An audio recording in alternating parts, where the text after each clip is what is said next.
Como bem lembrou Paulo Figueiredo, os nomes dos ministros ainda estão indefinidos. Já há sinalizações dos artistas que irão participar da festa da posse em 1º de janeiro, mas também nomes estão sendo ventilados para indicações para as cortes superiores. Por exemplo, uma das 2 vagas no Supremo Tribunal Federal que Lula terá que preencher em 2023 poderá ser de Carol Proner, esposa do cantor petista Chico Buarque.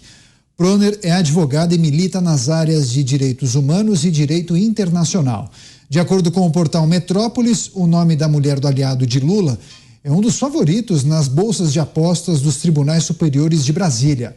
Ela faz parte da equipe de transição nomeada por Geraldo Alckmin para o Grupo de Justiça e Segurança Pública.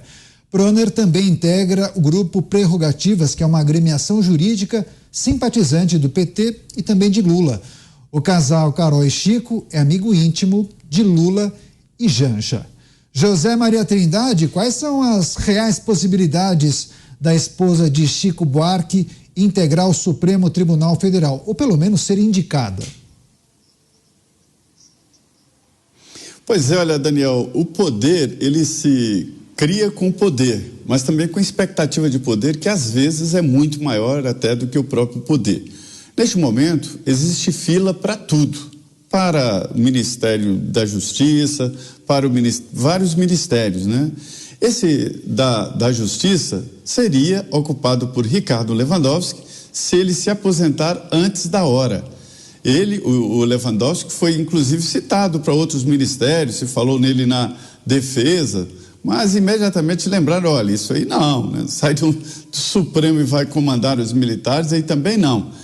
E aí a ideia foi excluída. Então, assim, não há mais expectativa de saída do Ricardo Lewandowski, o ministro Ricardo Lewandowski, pelo menos imediatamente. Mas existe uma fila muito grande para os ministérios, como eu disse, mas também para o Supremo Tribunal Federal. Várias candidaturas. Agora, há uma novidade aí no front. É o seguinte, o Senado mudou, o Senado vai mudar a partir de 1º de fevereiro, né? E a força não é mais do PT, nunca foi do PT, mas os governos sempre tiveram no Senado Federal um poder muito grande. Sempre que se fala aqui na indicação de ministros para o Supremo, nesse debate, eu acho que está correta a fórmula aqui para se chegar ao Supremo Tribunal Federal. A ideia lá, eu me lembro desse debate na Constituinte, que a ideia foi tirar dos Estados Unidos, né, esta indicação para o Supremo. Só que é o seguinte, o Senado Federal teria que fazer uma sabatina eficiente, honesta, né? E não aquele chazinho das 5, mas antes o candidato a ministro do Supremo, indicado pelo presidente, visita os senadores um a um e a portas fechadas faz lá juras que ninguém sabe o que é. Ninguém sabe o que acontece nessas conversas. Aí fica tudo muito fácil. Desta vez, há uma mudança no front. Então, a partir de fevereiro, quando o presidente vai indicar o próximo ministro do Supremo Tribunal Federal, eu duvido que Lula tenha força para tirar um nome do colete e aprovar no futuro Senado Federal. Então, quando aparecem essas notícias, essas candidaturas, eu desconfio um pouco, porque Lula não é bobo. Ele é várias coisas, bobo não.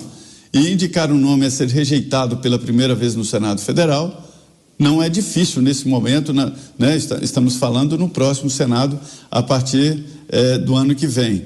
Você imagina que o PL terá maior bancada no Senado Federal e terá sim uma candidatura. Eu não acredito ainda que eles me dizem que vão apresentar candidato, mas eu não acredito, porque o Rodrigo Pacheco está forte, é do sistema. Então, assim, resumindo, eu acho que Lula não tem mais força para emplacar um nome muito ligado a ele, né, no Supremo Tribunal Federal, se não houver um acordo com o Senado Federal. Um nome assim, por exemplo, é um perigo de rejeição. Tá certo, agora eu quero, sobre esse assunto, conversar com o Roberto Mota. Mota, Lula poderá indicar 2 ministros para a Suprema Corte, Supremo Tribunal Federal, nessa sua nova gestão. Quais são as características que Lula deve privilegiar nesses indicados? Essa é uma resposta quase impossível de responder, Daniel, mas a gente tem algumas pistas. A gente ouviu aí a possibilidade da indicada ser a esposa de um famoso músico. Eu não conheço essa senhora, portanto, não posso comentar sobre as qualificações dela, mas ouvi falar que ela pertence ao grupo Prerrogativas, é um grupo de advogados. Desse grupo eu já ouvi falar. O Brasil inteiro ouviu a declaração de um membro desse grupo em um jantar com o então candidato do PT. Esse membro do grupo declarou: se o crime já aconteceu, de que adianta punir? Que se puna, mas que não se ache que a punição irá combater a corrupção.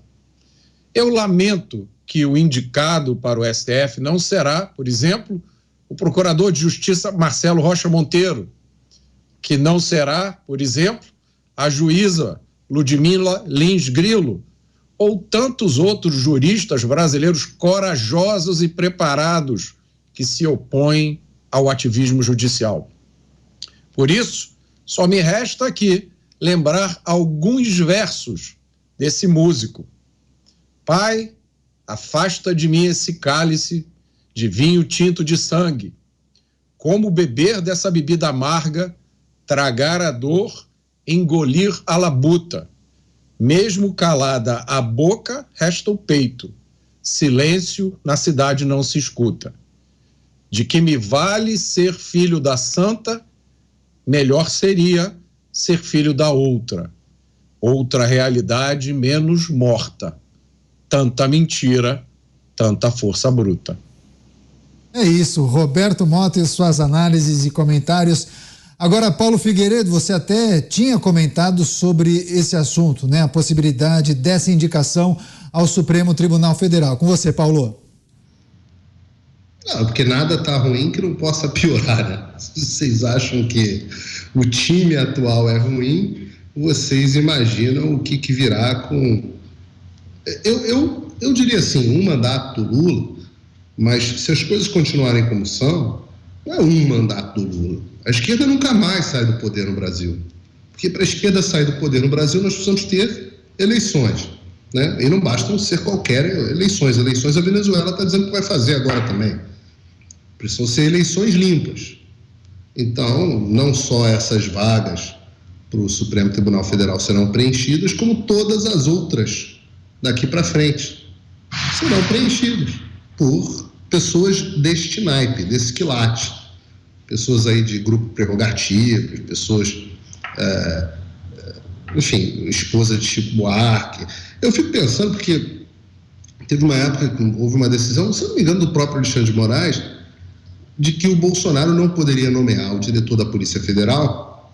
Na época, ele queria nomear o Alexandre Ramagem, porque o Alexandre Ramagem era amigo do Bolsonaro. Não podia nomear amigo. Agora você só podia... Eu achei interessante a decisão, porque você não podia nomear mais amigos, você tinha que nomear quem? Os inimigos. Mas o Bolsonaro era muito amigo do Alexandre de Moraes e tinha havido desvio de finalidade naquela nomeação, né? Do Ramagem, não do Alexandre de Moraes, do Ramagem. A decisão foi do Alexandre de Moraes. E aí não podia haver essa nomeação. Eu acho que a decisão foi do Alexandre de Moraes, algum de vocês me corrija se eu estiver errado.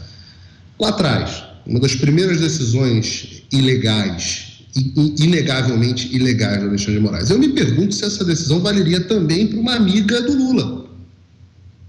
Ora, se o Bolsonaro não pôde nomear o Ramagem, o Alexandre Ramagem, hoje eleito deputado federal pelo Rio de Janeiro, se ele não pôde nomear o Alexandre Ramagem, um delegado da Polícia Federal, para chefiar a Polícia Federal, o Lula pode nomear uma amiga para o Supremo Tribunal Federal? Isso é uma pergunta, né? São perguntas que eu faço nesse momento. Mas eu estou aprendendo várias coisas novas, né? Muitas descobertas. Tem sido um momento de muitas descobertas para mim. Por exemplo, agora mesmo vieram me contar, que eu estava no ar, que o governador eleito de São Paulo, Tarcísio, estaria encontrando, agora aqui, enquanto a gente está falando no programa, agora mesmo ele estaria encontrando o Alexandre de Moraes, em São Paulo, na rua Tucumã, nos Jardins, em frente ao Clube Pinheiros.